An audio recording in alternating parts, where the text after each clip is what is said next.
Na boca do crime! Uma madrugada de pânico para os moradores da praça.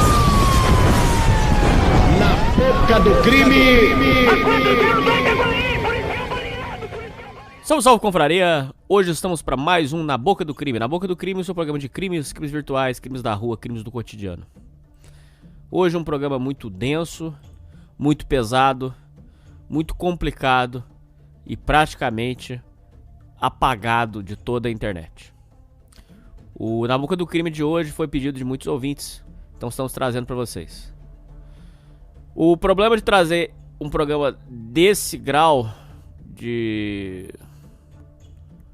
desse peso dos assuntos que vão ser debatidos hoje, é que dizem que citar o nome da pessoa que nós vamos falar hoje pode gerar problemas. Você pode perder o seu canal, você pode ser banido das plataformas.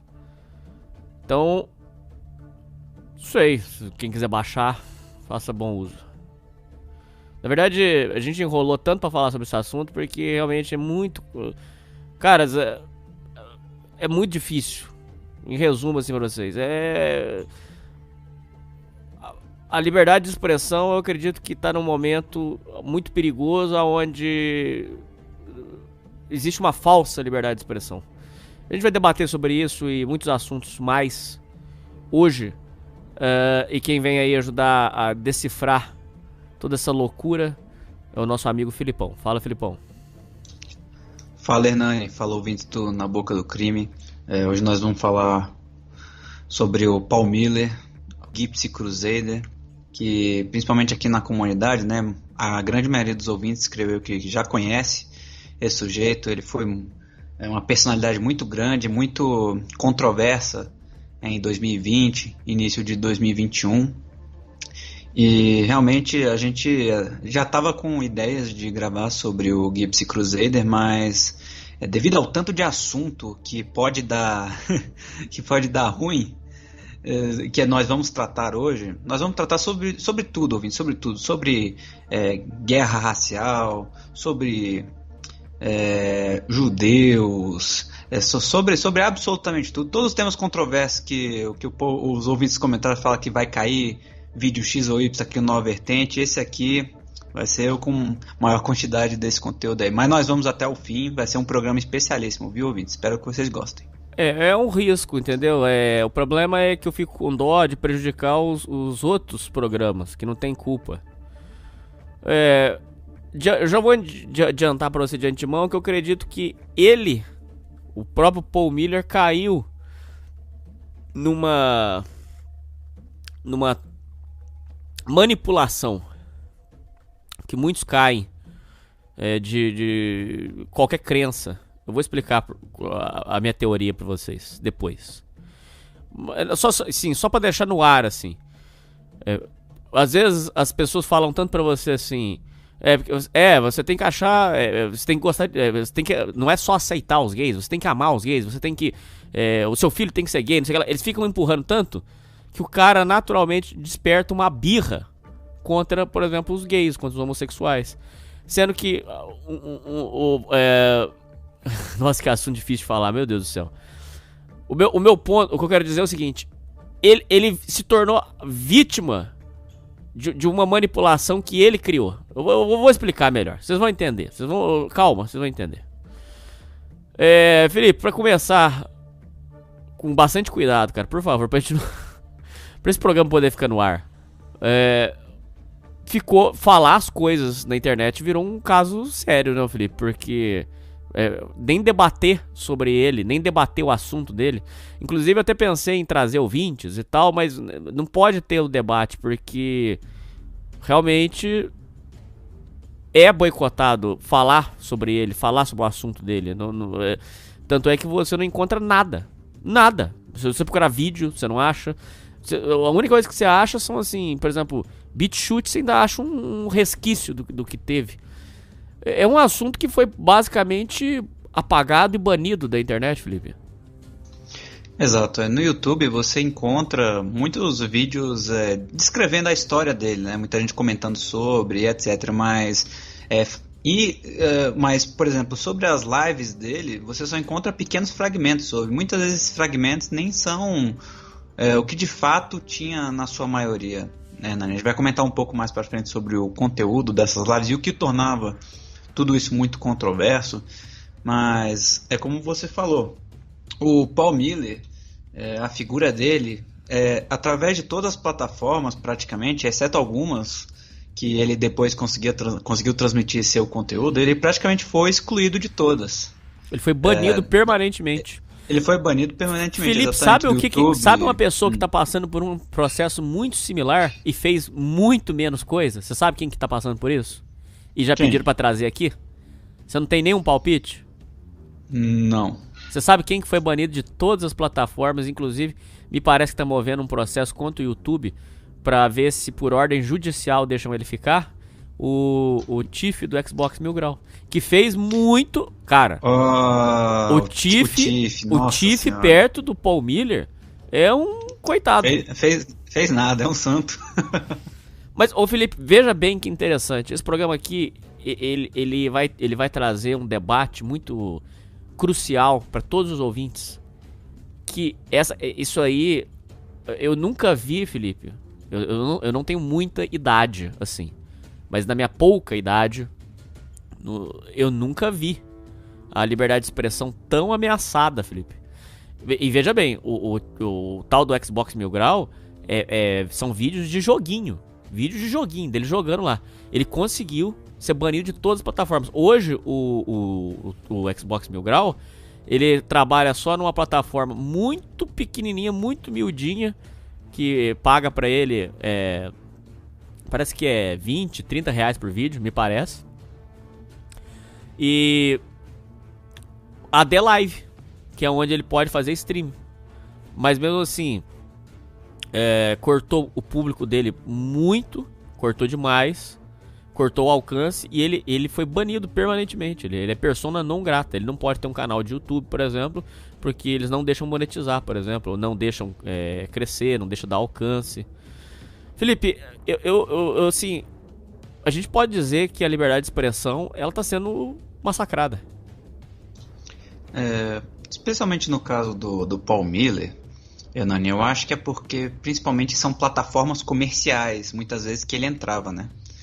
No caso, ele por causa da posição ideológica em que ele buscava transmitir uma mensagem, e ele fazia especificamente conteúdos para chocar as pessoas. E nisso, ele buscava justamente entrar nessas maiores plataformas e ficar lá, e ver até onde que dava.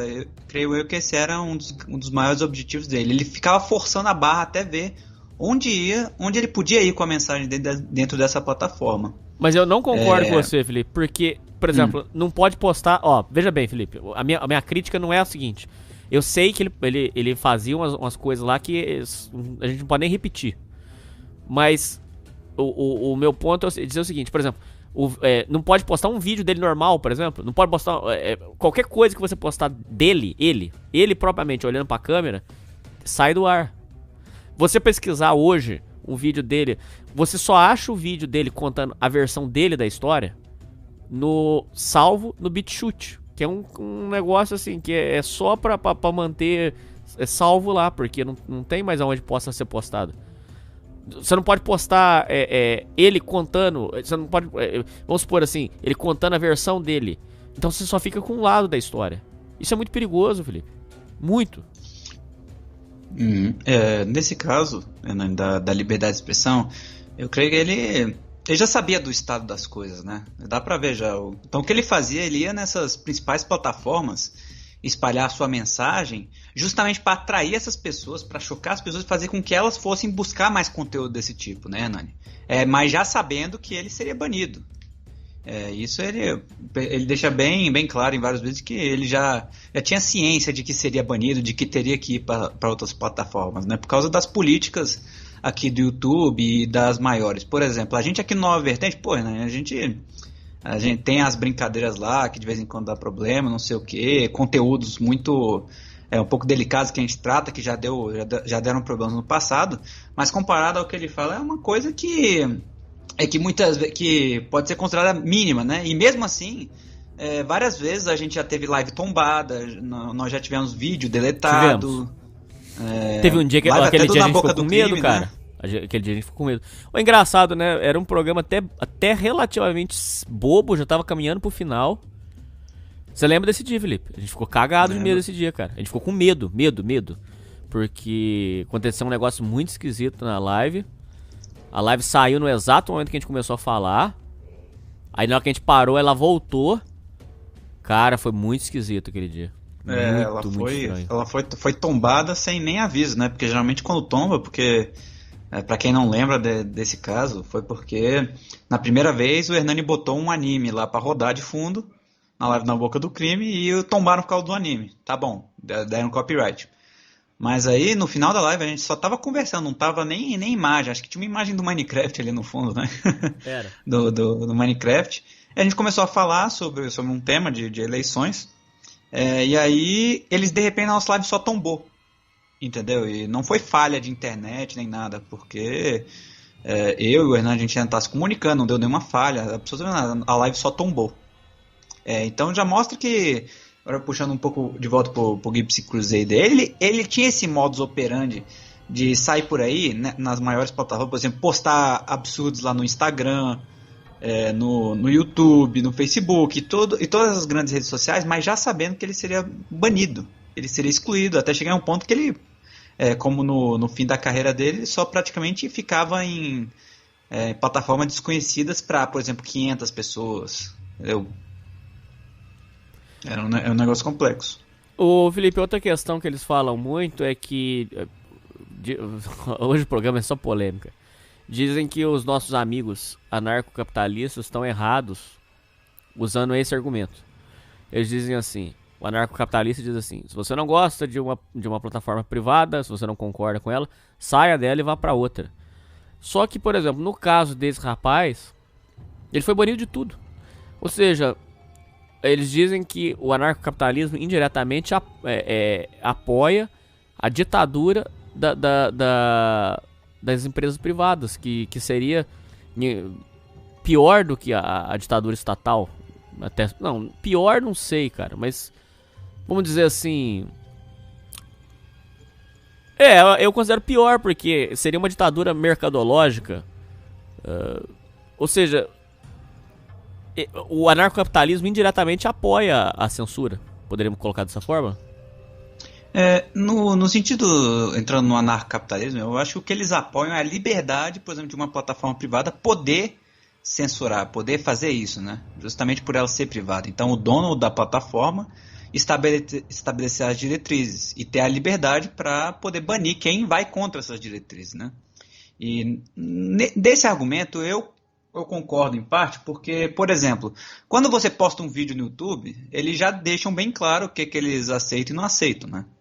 Tá lá nas diretrizes. Se você são diretrizes bem longas lá para você ler, mas tá lá para todo mundo ver. Então, no momento que você posta um vídeo lá, você aceita, entre aspas, um contrato de que eu sei das diretrizes, eu vou postar isso aqui, e o YouTube deixa claro, por exemplo, se estiver indo contra, eu vou te banir, pronto. Então eu acho que nesse sentido é justo, porque se você sabe das regras do jogo, se você viola uma delas, né, a plataforma tem todo o direito de te banir. E no caso do Paul Miller, aí que entra outra coisa, apesar de ter essa questão toda da censura, a gente viu que em todos os momentos sempre teve opção.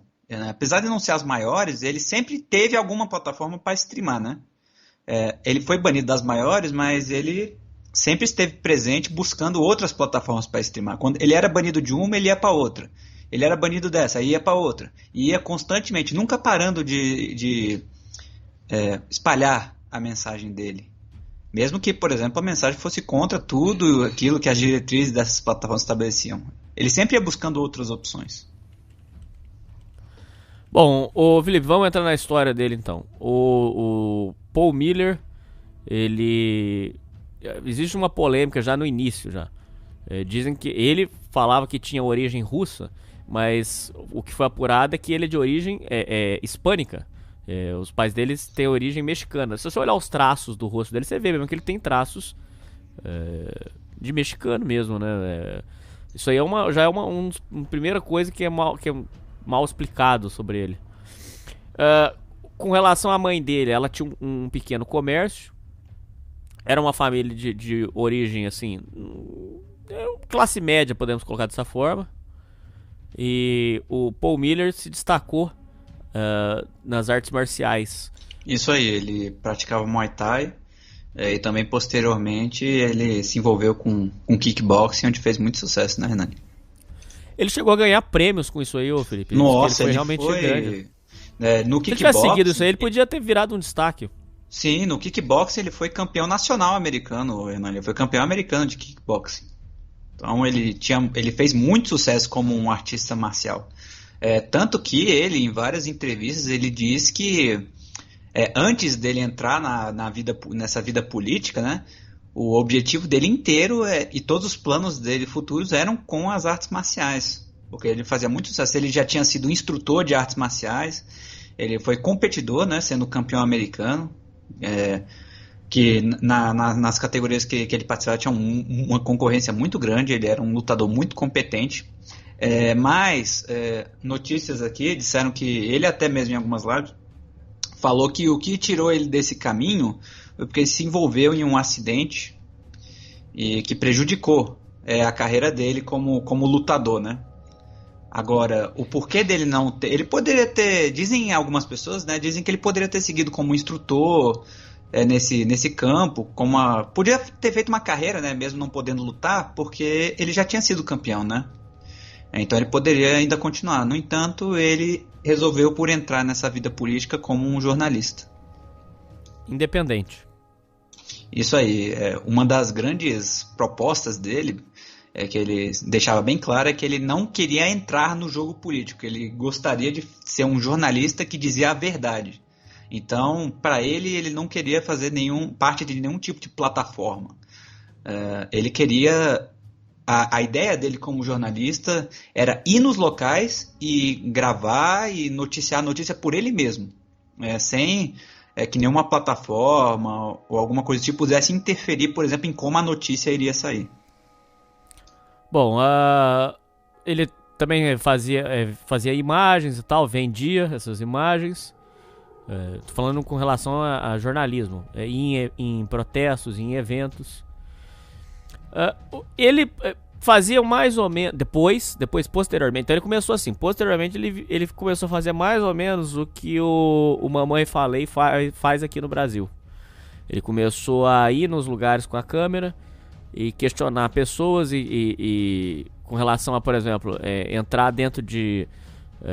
teve uma polêmica lá de republicanos que foram banidos de rede social. Ele entrou dentro da sede do Instagram, filmando.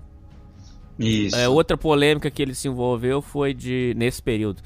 É mais ou menos o que Mamãe Falei faz aqui mesmo. Ele entrou dentro da CNN com um megafone pra questionar. Isso foi naquela época que estourou o negócio. Ele tava com chapéu, aquele boné do Trump, né? O vermelho Make America Great Again, com um megafone. E ele era bem ativo durante a época da eleição do Trump. Ele era um grande apoiador. Tanto que esse episódio ele tava... ele fazia propaganda foi na sede da CNN fazer propaganda pró-Trump com todo o boné e tudo mais. A gente pode dizer que aqui ele já mudou a proposta, né? Vamos colocar dessa forma. Isso aí mas ele continuava como jornalista independente, né? Ele continuava não fazendo parte da plataforma, mas mesmo ele não fazendo parte de nenhuma plataforma, ele se dizia nessa época ser um jornalista conservador, né?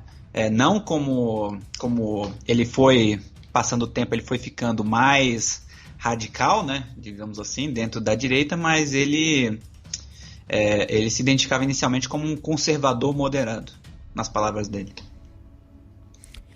Felipe, quando ele começa a fazer isso, fazer esse tipo de coisa, ele já ficou, vamos colocar assim, começou a entrar no radar, mas ele ainda não estava na mira. Isso tudo começou, Hernani, quando teve aquela confusão lá no encontro de republicanos ali dos membros do Proud Boys, né, do Gavin McInnes. Foi uma palestra que eles iam dar, inclusive ele não tinha nem bilhete pra entrar, não tinha o ticket lá. Foi uma grande confusão. O que aconteceu, Hernani, foi que ele ia como um investigador independente, também ia com uma amiga dele, né? E também teriam alguns amigos lá. No entanto, quando ele foi nessa para quem não sabe, o Proud Boys é um grupo americano, né? Que de acordo com a mídia seria fascista e tal. E liderado por um cara que é muito famoso, o Gavin McInnes. Os ouvintes só que a gente tem que falar só uma conhecer. coisa rápida aqui, ó.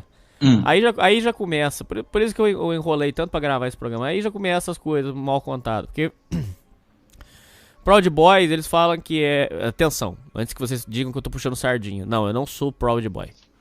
Mas eles ficam com essa merda na mídia de falar assim, não, porque fulano é extrema direita. Sabe que, vou falar pra vocês quem que eu já vi jornalista falando que é extrema direita. Só pesquisar aí. Vou chutar nomes aqui pra você. Nando Moura, já falaram que o Nando Moura é extrema direita. Não é, Felipe. Outro exemplo, falaram que MBL é extrema-direita. Que, mano, é extrema-direita o caramba. Kim Kataguiri é extrema-direita. Porque eles pegam todo mundo que eles não gostam e jogam como se fosse extrema-direita. Não é extrema-direita. Proud Boys não é extrema-direita, Felipe. Não tem nada a ver. Só que eles ficam forçando isso, você entendeu? Se você for ler, por exemplo, as descrições que a mídia dá do Proud Boys, você vê que, por exemplo, lê aqui uma headline comum. Os Proud Boys eles são uma organização política neofascista de extrema direita, não sei o quê. E tudo isso, os Proud Boys, no caso, dando um pequeno contexto, ele se tornou um grupo muito visado lá nos Estados Unidos, porque em certo ponto saíram notícias de que o FBI teria considerado os Proud Boys como um grupo terrorista, né? No entanto, isso aí foi revelado ser fake news, porque que teria sido um mal entendido e que o FBI, na verdade, ele só estaria investigando alguns membros do Proud Boys, mas não o grupo inteiro teria entrado na lista de grupos terroristas, né? Mas nisso aí a mídia já entrou com tudo e começou a classificar os Proud Boys, também muitos outros grupos lá americanos, como, por exemplo, neofascistas e grupos terroristas também. No entanto, uma coisa bem interessante isso aí, quando o Gypsy Crusader, né, ele tinha alguns amigos dentro dos Proud Boys. E outra coisa importante, né, Hernani? Você já viu aquele vídeo que tem um cara de... Esse vídeo é muito famoso. Que tem um cara de óculos, né, todo bombado, chega um cara da Antifa, ele mete um socão na cara dele, e o maluco cai no chão. Então, aquele ali era um membro do Proud Boys. E aí isso deu muita divulgação, porque uma coisa comum que os Proud Boys faziam, eles iam nesses protestos, né, e lutavam na porrada com os Antifa, né? Isso era costumeiro para eles. Só que, ô Felipe, essa parte que você falou dele ter amigos, eu desconheço, porque na verdade o que ele disse oficialmente para um jornal é que ele não era Proud Boy, que ele não apoiava Proud Boys e que ele tava lá somente para fazer a cobertura, mais nada. Isso aí, ele tinha os amigos, né, que ele disse que ia dar um rolê lá, eram pessoas que iam atender a palestra, né, mas não necessariamente eram membros do Proud Boys. Isso aí que você falou é verdade, Hernani. Ele lá dentro, ele não conhecia nenhum membro do Proud Boys, ele até falou numa entrevista que ficou muito famosa, a gente até vai comentar dela depois desse episódio. Os amigos que ele estava se referindo seriam aqueles que estariam lá na palestra, né, mas que não eram membros do Proud Boys. Isso é importante ressaltar para o futuro. Mas, bom, ele tava lá com a câmera dele, filmando, e ele foi impedido de entrar porque ele não tinha o ticket. Aí ele ficou na porta. Nisso, um membro do Antifa se aproximou e ele virou o celular. Quando ele vira o celular para filmar a pessoa, inclusive ele tem um registro da pessoa que o agrediu, por isso que eu tô explicando. Então, quando ele vira o celular, inclusive ele fez denúncia disso e denúncia não foi para frente. Quando ele vira o celular e filmou, o Antifa se sentiu acuado com aquilo. Outra questão também que contou, que pesou, é que pediram que ele se posicionasse. E ele falou que ele era independente, que ele não estava ali pra lado nenhum. Então os caras acharam que provavelmente era um infiltrado. E ali começa uma agressão, a primeira. O Antifa tenta arrancar o celular da mão dele e ele só dá um soco na cara do Antifa. Isso, ele falou que meteu uma cotovelada na cara do Antifa. Ah, foi uma cotovelada. Isso, Okay. quando o Antifa derrubou o celular dele, né? E ele, pô, campeão nacional de kickboxing, aí lutador de Muay Thai também, o cara não é bobo nem nada, já deu-lhe uma cotovelada no Antifa. A polícia vem pra separar o burburinho, separou, e existe um vídeo muito raro deste momento, que é quando ele tá saindo e ele avisa, ó, eu estava no protesto, fui agredido, não queria bater no rapaz, mas fui agredido. Inclusive esses vídeos, antes dele se tornar o famoso Coringa do amigo, você vê muito claramente que parecem pessoas diferentes. Ele normal, ele falando assim, não, eu tava aqui no protesto, eu vim fazer a cobertura, eu não queria, ele fala isso, eu não queria bater, mas ele veio pra cima, eu bati. Ele até brinca assim, fala assim, foi divertido. Mas então, quer dizer, nesse primeiro momento, ele se afasta, a polícia separa e ele sai. Ele tava junto com a menina. Quando ele sai junto com essa menina, que era amiga dele, os antifas fizeram ficaram de tocaia e vieram em massa pra cima dele. Eram aproximadamente 10 pessoas pra bater em um cara e uma menina. Maior covardia. A covardia foi tão grande que 2 desses Proud Boys viram o que estava acontecendo e correram pra salvar ele. Isso Tanto aí. que foi tão covarde que foi. Ele até menciona isso. Você falou um pouquinho desses momentos raros, né? Mas depois, aí essa entrevista em que ele relata a fundo é um dos poucos fragmentos pré-Joker do amigo que estão lá no YouTube. E ele conta em detalhes essa parte, é realmente algo bem que demonstra a covardia desses sujeitos aí, o que emboscaram, porque inicialmente ele falou que apareceram 5 pessoas, né, incluindo o sujeito que tentou agredir ele no início, né?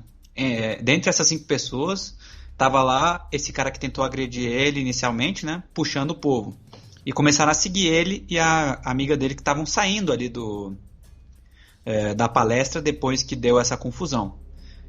E ele disse que ele deu o celular para a menina, né? Deu o celular dele para a menina e falou para ela ir embora porque os caras iam vir ali para realmente tentar matar eles, nas palavras dele. E aí a menina, né? Ela foi sair, né? Para tentar correr. E ele disse que chegaram mais cinco antifas e fecharam os 2 ali. Então ficou numa situação de 10 contra ele e a menina. No entanto, enquanto estava essa confusão, os antifas estavam fechando ele, ele disse que 2 membros dali dos Proud Boys que estavam acompanhando a confusão ali, foram ali fora ver o que estava acontecendo, viram que eram antifas que estavam indo contra ele e tentaram ajudar ele. Tanto que ele fala que essa é uma das coisas também que fez ele ter maior simpatia com os Proud Boys, porque 2 caras ali, mesmo sendo 10 contra 2, os 2 Proud Boys foram lá pra cima dos antigos para tentar ajudar ele e a menina. Bom, feito isso, ele achou que tinha terminado por aí, mas o inferno tinha só começado.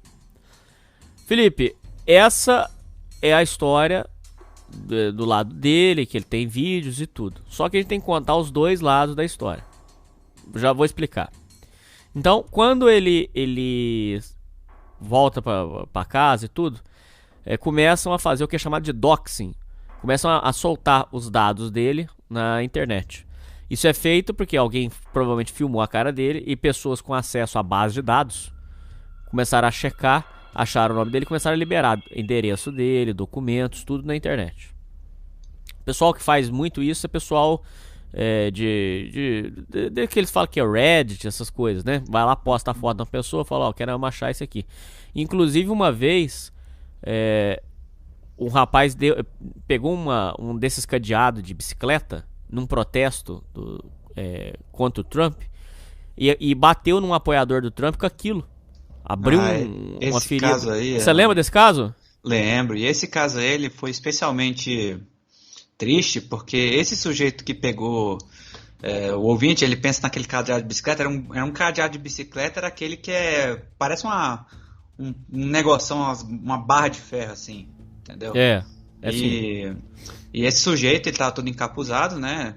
Ele estava identificado como Antifa, e tava lá um pró-Trump ali no meio do protesto, que ele só tava pedindo para acalmar, não tava ocorrendo nada ali. Ele tava pedindo calma e do nada chega esse cara todo encapuzado Antifa e dá uma porrada nele com essa barra de ferro na cabeça, abre a cabeça do maluco e sai correndo. E aí depois, Hernando, descobriram que esse sujeito aí, esse Antifa, na realidade era um professor universitário de filosofia. Foi por isso que eu tô falando pros ouvintes que Era eles pegam foto, cruzam com base de dados e acham tudo do cara. Foi o que foi feito com o Paul Miller. Pegaram a foto dele, puxaram na base de dados e começaram a doxar, a soltar os documentos, endereço, tudo dele na internet. Muito isso comum aí em Chan foi o primeiro também, ataque. Né? Muito comum em Chan também. Tem muitas threads lá no Dogola principalmente que diziam que era a gente até, o convidado aqui que a gente trouxe sobre o Dogola falava que era o Serasa Feg, né? Você colocava lá algum dado da pessoa, não sei o que, o nome, e chegava o Serasa Feg e botava todos os dados dessa pessoa e outras coisas. Bom, como a proposta disso aqui é falar tudo sobre o assunto que a gente conseguir, existem os dois lados da história, tá, ouvintes? Então eu vou contar pra vocês quais são os dois lados. Eu vou contar, então primeiro estamos contando a versão dele, depois eu vou contar a outra versão. Então aí quando ele volta pra vida dele normal, começam a doxar os dados dele, dados da família dele. Ele trabalhava em um posto de gasolina. Quando ele chega no posto de gasolina, ele é demitido porque o posto de gasolina recebeu ligações informando que ele era um racista. Ele inclusive disse que tem gravações do patrão afirmando isso pra ele. Ele é demitido do posto de gasolina. Posteriormente, ele é demitido da função dele também de instrutor, porque, só para os ouvintes entenderem, ele era lutador, só que ele sofreu um acidente de carro e ele não podia mais disputar torneios. Então ele começou a dar aula de arte marcial, e ajudar na academia. Dar aulas na academia. Apesar de ele não seguir com a carreira, ele ainda tinha esse emprego, esse side job de professor e num posto de gasolina. Ele trabalhava nesses dois empregos. Então ele é demitido do posto de gasolina sob a alegação dele ser racista. E ele é demitido da academia e mais, não é só demitido não. Ele é proibido de utilizar a academia. Ele foi banido da academia. Ele alega isso. Só que as pessoas alegam que não foi bem assim. Agora contamos a versão dele. Agora a outra versão. O que as pessoas afirmam é que o Paul Miller não era santo. Ele já tinha sido preso em 2006, 2007. A primeira, não foi prisão, mas ele já tinha sido autuado. A primeira vez foi por causa de agressão. A segunda foi por causa de droga. Certo? Ele ficou 180 dias na cadeia, tá? Ficou 180 dias preso. É verdade. Então eles dizem assim, então o outro lado da história diz que ele não era santo e que ele foi demitido do posto de gasolina porque ele tava vendendo droga, que ele saiu da academia por problema porque o professor já não queria mais ele lá. Então, tô contando assim os dois lados da história. Eu tendo a acreditar mais na versão dele, porque ele mostrava muita convicção, mas existem os dois lados da história. Então dizem, o boato que existe é que ele foi demitido por causa de vender droga no posto de gasolina, e a outra que ele saiu da academia porque o professor não queria mais ele lá, ou por causa de uma postura inadequada, alguma coisa. Fato o que de fato aconteceu é que ele perde o emprego na academia, perde o emprego no posto de gasolina. O que ele alega é que os antifas perseguiram, ficaram ligando, acusando ele de racismo, até ele perder os empregos. Aqui, Felipe, a gente já tem que dar uma pausa importante na história pra entender algumas coisas. Primeiro, a covardia desse grupo Antifa, que eu já sei disso faz muito tempo. A covardia deles de querer atacar parente, querer atacar o emprego, tirar o sustento da pessoa. A covardia deles é muito grande. Isso aí, independente se ele tá certo, se ele tá errado. A covardia que foi feita com ele foi muito grande. É a primeira coisa. E outra coisa importante, Felipe, que esse é mais uma questão que mostra o quanto a liberdade de expressão está sendo massacrada. Porque hoje não se contenta mais em debater. O debate já não é mais o intuito final. Mas o intuito final é destruir a vida. É o famoso cancelamento, Felipe. O foco é destruir a vida da pessoa, tirar a renda dela para que ela passe fome. Ou seja, é um negócio de maluco, é um papo de maluco, Felipe.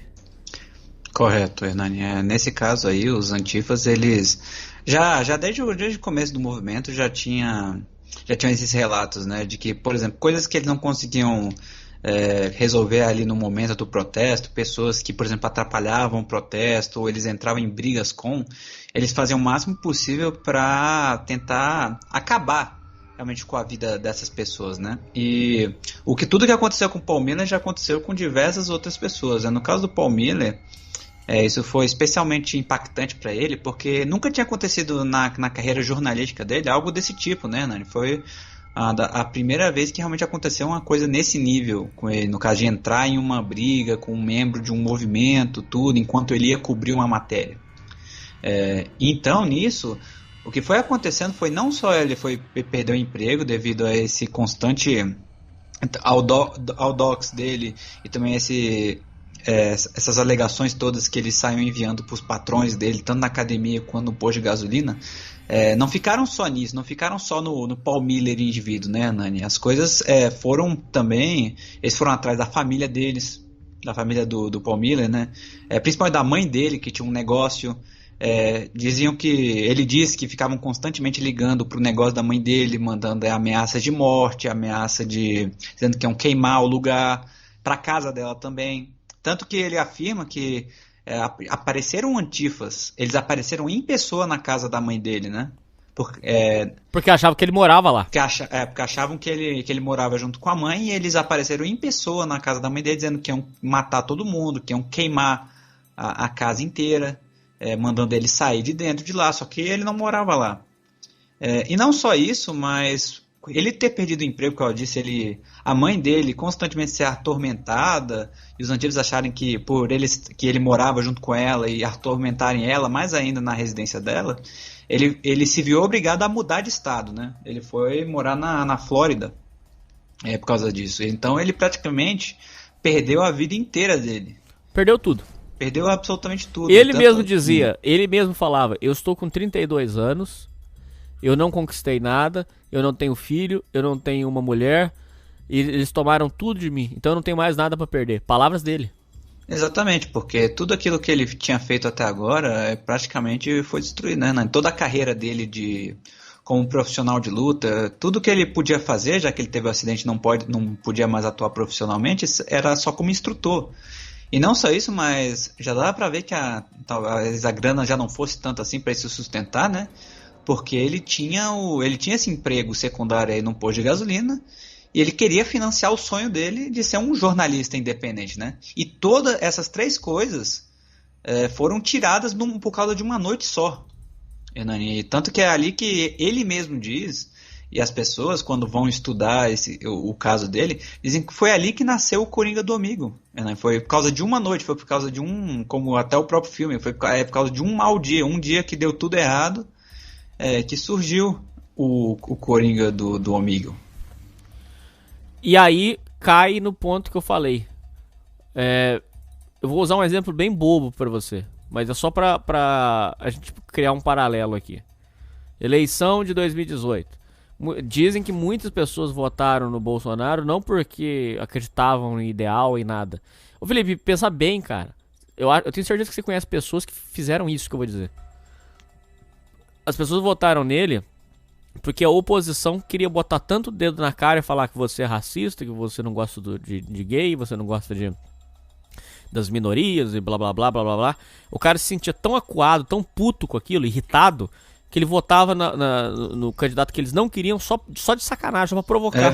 É verdade, né? Eu tenho pessoas próximas que me falaram exatamente isso, que eles não concordam com o Bolsonaro e que não queriam ver ele no poder. No entanto, por causa de verem constantemente na mídia dizendo que era X, Y, Z, W, eles votaram nele, só por causa disso. Ou seja, eles criam verdadeiros monstros, você entendeu?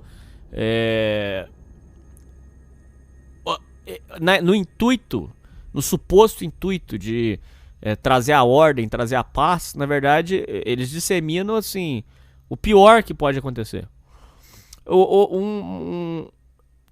Um caso pra gente refletir é o seguinte: eu acredito que a maioria das pessoas não tem nada contra a escolha sexual dos outros. A grande maioria, eu tô na rua todos os dias, eu converso com as pessoas. As pessoas simplesmente não se importam. Felipe, as pessoas estão preocupadas em serem felizes. As pessoas estão preocupadas em viver a vida delas. O cidadão padrão não tem tempo para pensar o que ele pensa da causa tal. Só que, por exemplo, vou te dar um exemplo só. Chega a parada gay, uma putaria na rua, criança no meio daquilo que já foi criticado, criança não poderia frequentar aquilo ali. Aquela baderna naturalmente cria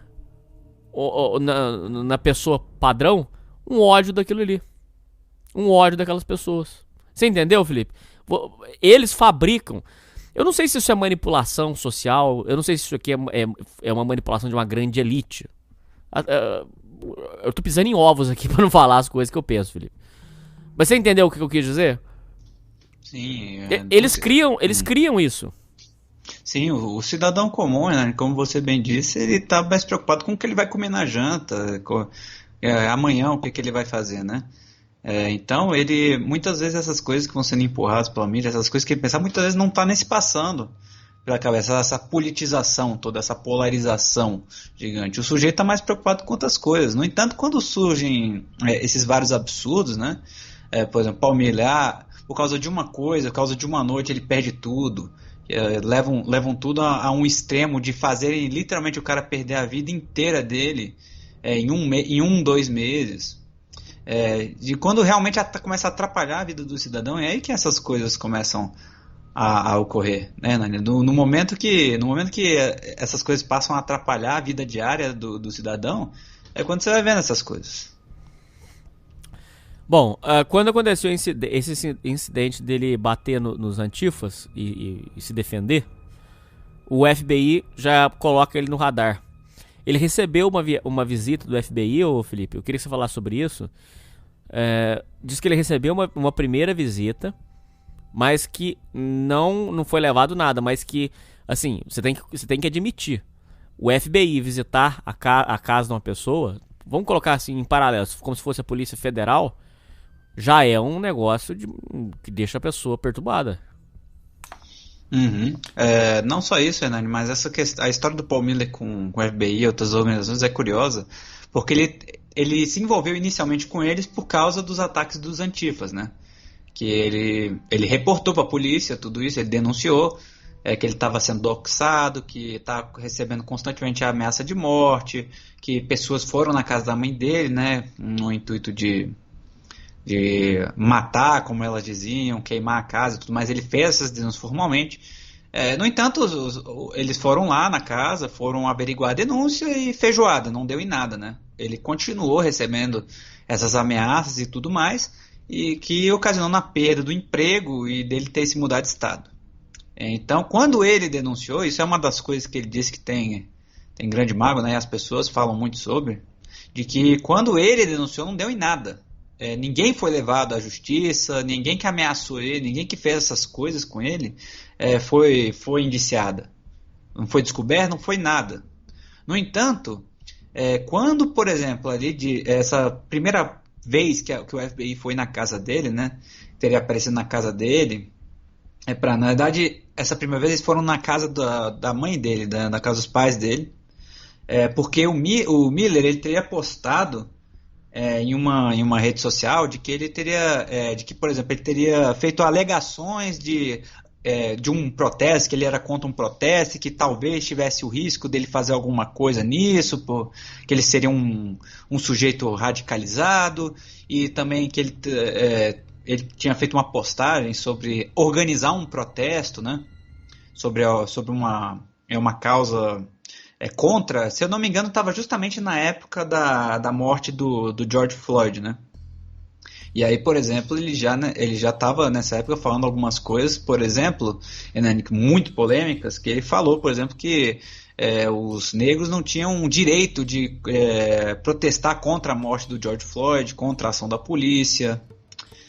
Tem vários vídeos que ele já tinham na internet durante esse tempo, né? Não, mas o que deu cagada isso aí foi um vídeo dele que viralizou. Ele viralizou um vídeo descendo o porrete nesse movimento do Black Lives Matter. Isso aí que deu problema pra ele. Tanto é que ele alega que as pessoas iam falar com a mãe dele, dizendo que ela era mãe do racista, que ela devia ser racista também. Isso aí esse vídeo dele que fedeu, cara. Não só isso, mas essa é uma parte curiosa. Várias fontes dizem que até a mãe dele na loja já teria feito, por exemplo, botado aquelas placas de, por exemplo, como é que é? All Lives contra esse negócio, o movimento All do Lives Black Matter, que eles falam que é a oposição. Não sei o que, entre outras coisas, que diriam que ela, isso é uma coisa importante, os antifas diziam que ela estava em conluio com o Paul Miller, né? Que eles agiam juntos. Então, o Black Lives Matter é um ótimo exemplo disso que a gente falou mais cedo, Felipe. É um ótimo, pra entender. Quando você fala assim, ó pra você ver, Felipe, o que eu tinha te falado. Você fala assim, vidas negras importam. Mas só a vida negra importa? E as outras vidas? Aí você pega e fala assim, não, todas as vidas importam. Não. Aí eles vêm pra cima. Eles te atacam. Porque é considerado que falar All Lives Matter é uma ofensa. Isso aconteceu no Brasil, Felipe. Mais uma coisa boba que eu vou falar. Aquela Preta Gil escreveu lá, Black Lives Matter. Aí aquele David Brasil, que é amigo de celebridade, escreveu assim, All Lives Matter. Felipe, a Preta Gil xingou ele no Twitter, chamou ele de ignorante, e riscaram o carro dele, riscaram o carro desse maluco, com escrito de racista. Agora, eu quero te fazer uma pergunta, pensa nisso que eu tô te falando. Pô, mas se não é todas as vidas que importam, o que a pessoa padrão começa a entender? Pô, mas então os negros são inimigos. Mas isso não era pra acontecer. Você tá entendendo? Eu não sei se isso vem de uma elite, eu não sei. Tô falando aqui de orelhada. A impressão que a gente tem é que a intenção deles é separar todo mundo. Separa todo mundo, desune todo mundo. Eleição à esquerda e direita, aí um parente não fala mais com o outro. Negro não fala mais com branco. Isso... implantar uma espécie de uma guerra civil, cara. Nani, isso é um ponto muito importante dentro do que o Paul Miller falava, de que ele tinha uma inspiração muito grande, muitas outras pessoas dentro dos movimentos têm uma inspiração muito grande em um romance que é do William Luther Pierce, que é o The Turner Diaries, né? E nesse The Turner Diaries, ali tem um negócio que é conhecido como o Dia da Corda, o Day of the Rope. E o Paul Miller ele dizia que acreditava que esse Day of the Rope chegaria. O que é esse Day of the Rope? O Day of the Rope, no livro, no romance, era um dia que os supremacistas brancos tomariam o poder nos Estados Unidos, e eles então começariam a caçar negros e teriam uma grande guerra racial, né? No caso dessa guerra racial, um pouco parecido com o Helter Skelter, que o Charles Manson dizia, essa questão da guerra racial. Já existia há muito tempo. E o Paul Miller acreditava muito que chegaria um momento, e esses protestos de George Floyd seriam um indício disso, e ele acreditava que uma guerra racial nos Estados Unidos seria inevitável. E que em algum momento esse Day of the Rope, né, que teria uma grande guerra entre brancos e negros, chegaria dentro dos Estados Unidos. E não só isso, mas ele também começou justamente teve essa questão toda aí do George Floyd, e ele atendeu muitas passeatas pró-Trump, e essas coisas foram muito, na época, foi uma das coisas que mais polemizaram na época, que gerou diversos vídeos, né, que é importante falar esse negócio, a relação dele com o movimento do Black Lives Matter, porque ele atendeu a protestos pró-Trump, e, por exemplo, agora eu vou dizer aqui o que as fontes dizem que apareceu nos vídeos, tá? Por exemplo, que aí foi quando começou toda essa questão, Hernani, de ele não só mais agia na internet, né?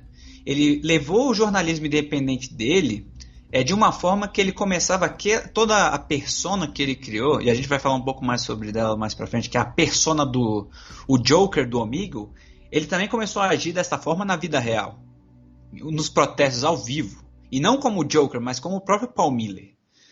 Então, nessa época surgiram vários vídeos em que ele, em passeatas pró-Trump, ele chegava em uma mulher negra, com, por exemplo, uma placa do Black Lives Matter, ele chegava e dizia, não, só vidas brancas importam.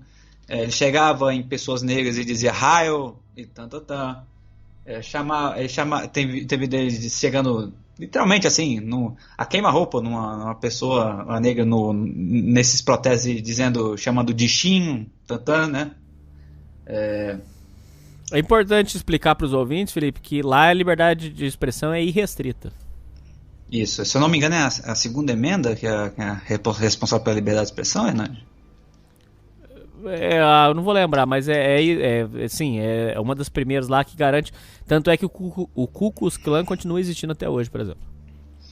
Isso, exatamente. Então, por exemplo, aí os ouvintes aqui no Brasil podem se perguntar, mas como é que ele não foi preso? O cara literalmente chega numa pessoa aí negra e fala Heil e chama de Shin Tan, e assim, na cara dela, e não dá em nada. Ouvinte, lá a coisa é bem diferente, por causa se eu não estou enganado, por causa da segunda emenda, a liberdade de expressão dos Estados Unidos é uma coisa muito difícil você ser imputado criminalmente pelo que você diz. É um caso muito complexo, ouvintes. Então, por isso ele fazia essas coisas, por exemplo, na vida ao vivo e não dava em nada. E foi daí, Hernani, que você vê que não só em protestos ao vivo, mas também na internet, ele realmente começou a incorporar essa persona que ele criou do Joker no Omegle. Todas as opiniões dele, né? Que muita gente nesse início pensava, ele tá falando ironicamente, né? Que o povo fala. Tá falando ironicamente isso aí, não sei o que, tá fazendo só pra chocar. Mas na realidade, quando ele falava essas coisas, e você via isso, todo o conteúdo dele, ele falava muito sério. E até mesmo quando ele não gravava, várias testemunhas, ele sempre repetia essas coisas e falava sobre esse Hernani. Então foi mais ou menos, isso eu não concordo com você. Pode ser que sim, mas na verdade o que ele deixava muito claro, inclusive num bate-papo muito franco, ele disse dessa forma, porque eu quero contar pra vocês como que eu me tornei isso aqui. Aí ele contou toda essa história que a gente contou e disse, eu não queria ser assim, só que eles tomaram tudo de mim, agora eu tô devolvendo pra eles. Ou seja, deixa em aberto que pode ser que tudo isso foi justamente para irritar os mesmos grupos que destruíram a vida dele. Tem esse outro lado da história também, entendeu? Concordo. O que ele fez, Hernani, nessa parte aí foi... Ele identificou o movimento, ele identificou todos os valores do movimento que tirou tudo dele e ele buscou, então, fazer tudo ao contrário do que eles pregam. Defender tudo aquilo que eles odeiam. Entendeu? Foi isso que ele buscou. Ele pegou tudo aquilo que o Antifa defendia e começou a odiar esses valores e sair pregando tudo aquilo que era contra o que os Antifas acreditavam. Então, por isso ele, por exemplo, muitas vezes, e até nesse vídeo que você mencionou, ele fala que ele não gostaria de ter chegado nesse ponto, ele não queria agir dessa forma. No entanto, para ele dizia que essa era a única forma legal, juridicamente falando, dele poder lutar contra o movimento que teria tirado tudo dele. Então ele disse que por isso ele se radicalizou dessa forma, né, nas palavras dele. Então você acredita que... mas você acredita que tinha um fundo... Que ele acredita que... Vamos colocar assim... você acredita que ele realmente tava criando uma espécie de culto, vamos colocar assim, um movimento, porque uma das alegações foi que ele tava criando uma organização terrorista. Eu acho que não necessariamente um culto. O que ele queria fazer, ele queria se tornar, imagina, uma fonte, uma pessoa que espalha a mensagem, né? Mas não necessariamente criar um culto de ele ser o líder, ter os seguidores e organizar coisas, né? O que ele queria, eu vejo assim, ele chegar nessas plataformas e falar essas coisas, né? Contra tudo aquilo que os antigos não eram contra, principalmente, todas essas coisas aí que a mídia julga como absurda, é justamente para chocar e fazer mais pessoas terem acesso a essas ideias, né? Espalhar essa mensagem. Se tornar, entre aspas, como ele próprio diz em um vídeo, ele diz que, por exemplo, que gostaria de um dia sacrificar a vida dele pela causa, de que, por exemplo, ele não tinha mais nada, então ele podia se tornar um mártir. E eu vejo justamente como isso, ele queria se tornar um mártir disso tudo. Mas ele se tornou assim, nas palavras dele, por causa que ele perdeu tudo. Você viu os vídeos dele pré-evento ali dos antifas, do ataque dos antifas, ele era um cara completamente diferente. Ele era conservador, sim, mas era isso. Ele era uma pessoa muito moderada nas opiniões, ele ia nos protestos, ele não falava pouco, ele ia gravar os protestos. E após esse evento todo, ele se tornou uma pessoa muito opinativa, ia nos protestos e agia assim, o exemplo comparativo que a gente tem aqui no Brasil, Mamãe Falei, e saía falando essas coisas aí para pessoas no protesto, independente das consequências. Então eu acho que não um culto, mas sim se tornar um mártir para esse movimento e espalhar a mensagem o máximo possível. Bom, ele começa a fazer essas lives no Omegle. O Omegle é um programa que você clica para entrar para falar com pessoas aleatórias. Cai qualquer pessoa para falar com você. Ele entra nessas lives do Omegle. Às vezes ele usava uma máscara, às vezes ele usava pintado de coringa. E ali ele fazia, vamos colocar assim, fazia humor. Um humor completamente ilegal, vamos colocar. Não ilegal, porque lá a liberdade de expressão é irrestrita. Mas fazia um humor negro, vamos colocar dessa forma. Um humor negro, um humor macabro. Onde ele falava, ele, por exemplo, quando ele notava que a pessoa era... É muito difícil falar sobre esse assunto, cara. Tô me esforçando aqui. Tô me esforçando pra não derrubar o programa. Ele, por exemplo, se ele notava que a pessoa era gay, aí ele perguntava da família da pessoa, e aí ele sempre tinha problema com os pais, por exemplo. Aí ele dava risada. Ele falava palavras que a gente não pode repetir aqui, de cunho racista. Uhum. Ou seja, ele fazia vamos colocar assim, um humor completamente politicamente incorreto. Seria dessa forma. Muitos desses fragmentos, se você vê, né, ele tinha por exemplo, quando ele interagia com pessoas negras, né, ele geralmente ele tinha uma pistola, né, Nani? Ele tinha uma pistola e ele pegava essa pistola e começava a apontar a pessoa, por exemplo, e quando ele atirava, né, com essa pistola, saía, se eu não me engano, acho que saía a N-word ali na pistola, né, que saía uma bandeirinha com a N-word, eu acho que é isso, né? Que no Brasil essa palavra não é considerada ofensa, né, que é negro. Mas Exato. A palavra negro em inglês é considerada uma ofensa de cunho racista, né? E ele saía assim, por exemplo, ele perguntava se a pessoa ali era por exemplo, tem um vídeo, um fragmento, né, que tá conversando com duas meninas, ele encontra essas meninas e pergunta se uma delas se elas são judias, né?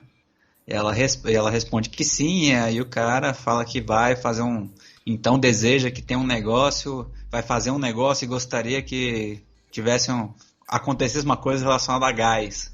Entendeu? Eram umas coisas bem pesadas que ele postava na plataforma mesmo, no YouTube, no Facebook, saia postando por aí, entendeu? Mas aí, né, porra, Hernani, você pensa, se da gente já, por exemplo, só mencionar eleições, a gente já tem uma live derrubada, imagina ele falando com todas as palavras, né? coisas que a gente que de vez em quando o ouvinte só brinca aqui nos comentários, entendeu? Bom, o Felipe, ele começa a fazer isso, começa a chamar a atenção do próprio FBI. Se você procurar as notícias dele, você vai ver que ele foi indiciado por terrorismo. É o que eles dizem que é o terrorismo interno. Supostamente ele estaria preparando um grupo, segundo eles, segundo o jornal, ele estaria preparando um grupo para fazer iniciar uma guerra. É o que ele fala que é o terrorismo doméstico. Então ele estaria supostamente fazendo eu vou colocar como culto, um grupo, né, para fazer esse terrorismo, iniciar uma guerra civil. Como é que foi essa história, ô Felipe, e que o FBI bate lá e encontra armas raspadas em posse dele? Como é que é essa história? Então, isso aí foi uma coisa que começou, na realidade, em 2018, né? Justamente quando estava ocorrendo todo esse papo dos antifas, inicialmente, a gente tem, para os ouvintes se situarem, teve 3 situações em que o FBI apareceu na casa dele, né? A primeira em 2018, a Sim. segunda em 2020 e uma terceira e última em 2021. A primeira foi aquela dos antifas. Não, na realidade essa primeira foi em janeiro de 2018. Em janeiro de 2018 o que aconteceu, ouvintes, foi que o Miller ele tinha sido denunciado por estar portando ilegalmente uma arma. Isso em 2018. E então ele foi indiciado em fevereiro. Isso depois, um ano depois, em 2021, né? Só que a denúncia tinha sido feita. No entanto, Hernani, isso é uma coisa importante. Essa denúncia foi feita em 2018, mas não agiram sobre ela, né? Não agiram sobre ela. Deixaram lá, só denunciaram ele em 2018, o que não deu em nada, inicialmente.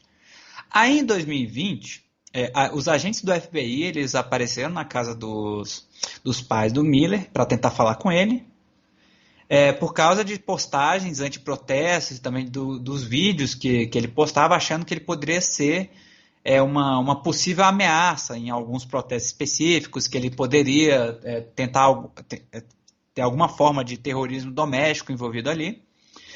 No entanto, eles depois de averiguarem, conversarem, etc., eles julgaram que ele não apresentava nenhuma ameaça e foram embora. E não teve nenhuma ação. Aí que chega a parte importante, que é em 2021, que foi que raidaram a casa dele. O que aconteceu? Essa denúncia que foi feita em janeiro de 2018, ele acabou sendo indiciado em fevereiro de 2021. Ou seja, alguns meses, mais de um ano depois, um ano e um mês depois dele ter sido denunciado, ele foi indiciado por posse ilegal de armas.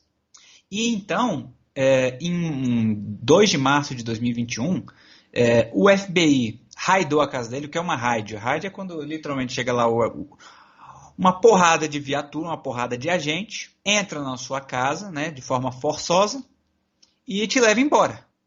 Entendeu? Então, no dia 2 de março de 2021, o Miller ele foi indiciado por três denúncias diferentes. No entanto, a que originou tudo isso foi uma denúncia de possuir legalmente uma arma. E essa raid inteira do FBI foi uma coisa completamente até desproporcional. Porque, de acordo com muitos relatos, dizem, por exemplo, que lançaram flashbangs na casa dele, os agentes. Tudo isso aconteceu por volta de 5 da manhã. Disseram que, por exemplo, se você for ver vídeos, né, que tem diversos vídeos dos carros ali, dos agentes federais nas redondezas, você vê que era tipo mais de 15, 20 viaturas ali. Entender? Não. Então, realmente, eles estavam tratando ele como um terrorista. você vê que pela quantidade de pessoas envolvidas ali, parecia uma mega operação. Entendeu? Coisa completamente desproporcional para uma pessoa só. Então o FBI, por causa dessa denúncia aí de 2018, eles realmente começaram a já tê-lo na lista, né, de possível terrorista e o trataram na hora da prisão dele como um terrorista. E aí, Hernani, entram diversas teorias da conspiração, né? De que, por exemplo, ele ser preso por causa dessa denúncia específica e também da possível... Porque quando ele foi indiciado por possuir legalmente uma arma, a pena que ele pode enfrentar para isso, Hernani, é uma máxima de 30 anos. Ele pode pegar 30 anos de cadeia por causa disso, entendeu? E ele diz que comprou essa arma, ele se declarou culpado, e ele disse que comprou essa arma para se defender dos antifas, porque os antifas, Hernani, eles nunca pararam necessariamente de mandar ameaças e entre outras coisas, né? Sempre ficaram infernizando a vida dele. E isso é até um dos motivos que ele diz para se radicalizar tanto e ter esse ódio que literalmente era o ódio que motivava ele a fazer tudo. Tudo que motivou ele diz que era o ódio contra os antifas e que tiraram tudo dele. Então, por causa disso, ele comprou uma arma ilegalmente. Ele não poderia comprar essa arma, ele não podia comprar arma, então ele pegou essa arma raspada, né? E então... Será que isso não foi plantado, não, Felipe? Não, porque ele se declarou culpado, né? Ele realmente comprou ilegalmente essa arma. Isso aí não foi plantado, não. Não, essa arma não apareceu magicamente na casa dele, não. Essa arma era realmente... Porque na época você vai lembrar disso, mas você lembra disso, que na época falaram assim, pô, deram um cala-boca no maluco, quer dizer, deram a entender isso. Aí que vem a conspiração, de que, por exemplo, você ter controle, você ter todo esse controle sobre uma pessoa ter posse legal de arma, é uma coisa muito complexa, Hernani. Por quê? Porque você vê, para uma denúncia de posse ilegal de arma, você vê que não acha meio estranho ter aparecido 30 agentes federais do FBI com 20 viaturas na casa dele? Não é meio curioso? Quer dizer, já tinha... já estava armado para ele. Não é meio curioso esse uso excessivo aí, essa completa desproporcionalidade aí, para pegar um sujeito? Então, e aí que vem de que ele já estava na mira, entendeu? E eles usaram desse fato da arma para poder levar ele em cana. Mesmo que, por exemplo, nos Estados Unidos, pô, o que mais tem é gente com arma ilegal.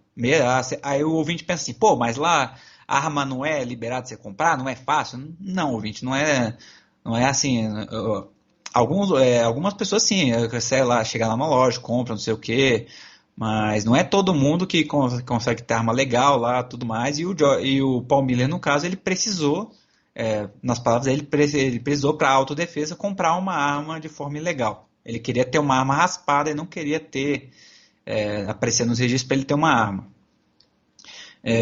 Então, Hernani, todas essas coisas já diziam que ele estava sendo preso justamente por causa do que ele falava, né? E a maioria das pessoas, você vai ver em muitos comentários, dizem que ele teria essa desproporcionalidade toda. Nunca foi oficialmente dito que ele estaria sendo preso, por exemplo, por terrorismo, né, Hernani? Em nenhum momento aparece que ele estaria sendo preso por terrorismo doméstico ou de possível ameaça terrorista, alguma coisa assim. Tudo que aparece foi que ele foi preso por causa dessa arma. No entanto, o que leva a crer que é muito curioso que todo esse trabalho tenha surgido por causa de um cara com uma arma ilegal, né? Bom, o Felipe, caminhando para os finalmente, ele foi preso, pode pegar 30 anos. Existem dois momentos que ele consegue falar depois da prisão. Um foi uma entrevista por telefone e o outro foi no dia da audiência online. Inclusive tem uma passagem onde ele reclama que o julgamento dele estava sendo streamado por um canal.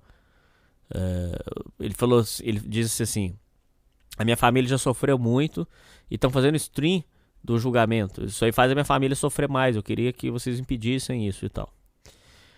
E existem, assim, pouquíssimos, quase nenhum registro dele. Pessoas falando sobre o assunto você acha, mas registros dele mesmo, ele falando, é muito difícil de achar. É só em, assim, BitChute, essas coisas. Mesmo assim, olha lá. O que você encontra, né? Você encontra ele falando, mas é coisas, fragmentos, né? Vídeos inteiros das lives você não encontra. Aí realmente é só fora do YouTube. Você não vai encontrar. O que você encontra no YouTube nessas plataformas, geralmente, essas mais assim convencionais, você encontra, por exemplo, vídeos de 1 minuto dele falando, vídeo de 2 minutos. Então as lives deles eram muito longas, ouvintes. Tinham horas de duração. Então no YouTube realmente você não encontra essas lives na íntegra e muito menos assim 10%. Entendeu? Você só encontra episódios marcantes de um encontro de 1 minuto, 2. Mas realmente se você quiser encontrar as lives deles aí, você tem que dar uma procurada. Não é fácil. Bom, o Felipe, conclusões finais. Agora eu volto no ponto que eu falei. As lives dele eram de humor? Bom, vai ter pessoas que vão dizer que não. Eu vi o que ele fazia como um humor negro, vamos colocar assim. Um humor politicamente incorreto. Mas realmente era uma coisa assim, que poderia chocar certas pessoas. Eu acredito que ele se tornou vítima do... Como é que eu vou te dizer? Ele se tornou... por ser atacado por essas pessoas, todas essas pessoas, ele acabou sendo manipulado a odiar todas essas pessoas. Você entendeu? Então ele começou a atacar todos os negros, por exemplo. Vamos colocar assim. Eu tô dizendo atacar porque eu não sei o quão convicto ele era disso. Eu não sei se realmente era um ódio verdadeiro ou se aquilo era só humor. Mas ele começou. O meu ponto é que ele começou a atacar essas pessoas, inclusive dizendo que não tinha como viver em sociedade e tal, com negros e tal.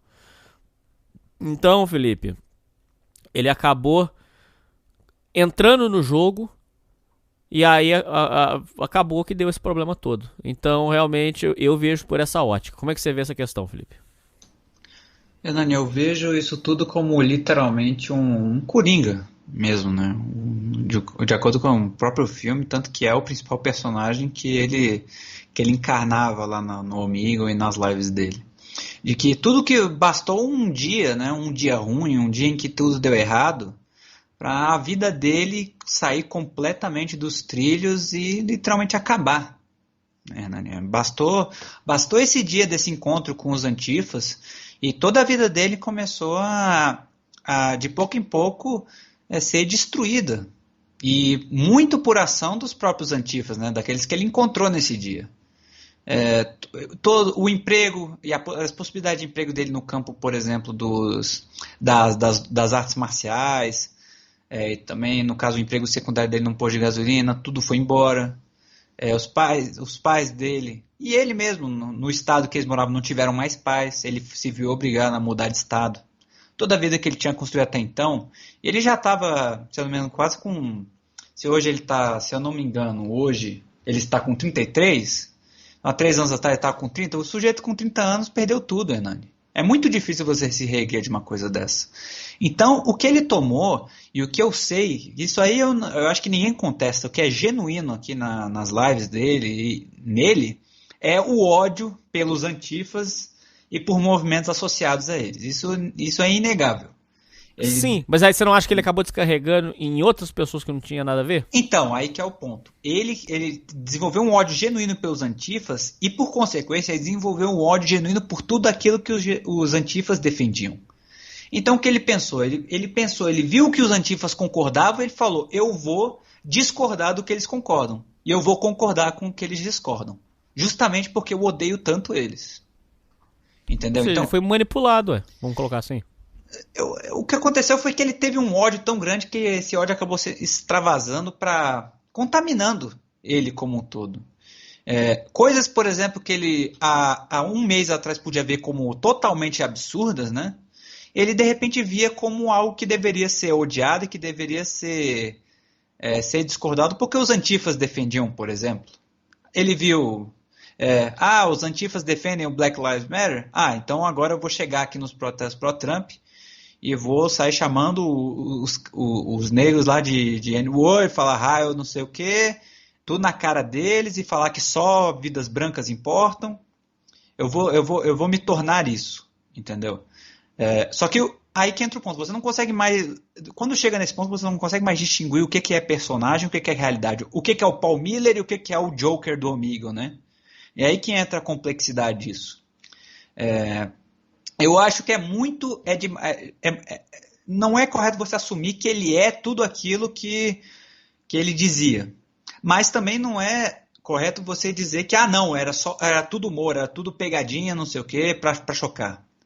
Eu acho que realmente ele deixou esse ódio contaminar e várias coisas que ele antes não concordava, ele passou a concordar, e também coisas que que antes tinha discordância, ele passou a não mais com essas opiniões, tudo por causa dos antifas, por causa do que os antifas defendiam e discordavam. Toda a vida dele começou a se basear em volta do ódio. Entendeu, né? Então eu acho que foi justamente por causa disso que a gente viu essa lenta degradação dele, né? Da sanidade mental dele, até chegar nesse ponto em que ele está aí quase enfrentando, porque ele ainda não foi indiciado, né? Ele está ainda nos... Não, ele foi indiciado, ele ainda não foi julgado. Ele foi indiciado, ele ainda não foi julgado, então não se sabe se ele vai pegar os 30 anos, mas chegou num ponto que ele está quase enfrentando 30 anos de cadeia. Entendeu? Então eu acho que é isso, é a triste história de um homem que foi consumido inteiramente pelo ódio. E perdeu tudo, cara. Realmente é uma história muito macabra. E é uma história que traz pra gente a preocupação dos tempos futuros. Retomo mais uma vez. As corporações fecham, proíbem de discordar. E aqui eu não estou me referindo a essas lives que ele fazia xingando os outros. Mas o meu ponto é discordar. Ter o contraponto, não pode. O contraponto é visto como extremista. Só um lado pode falar, só um lado pode se manifestar.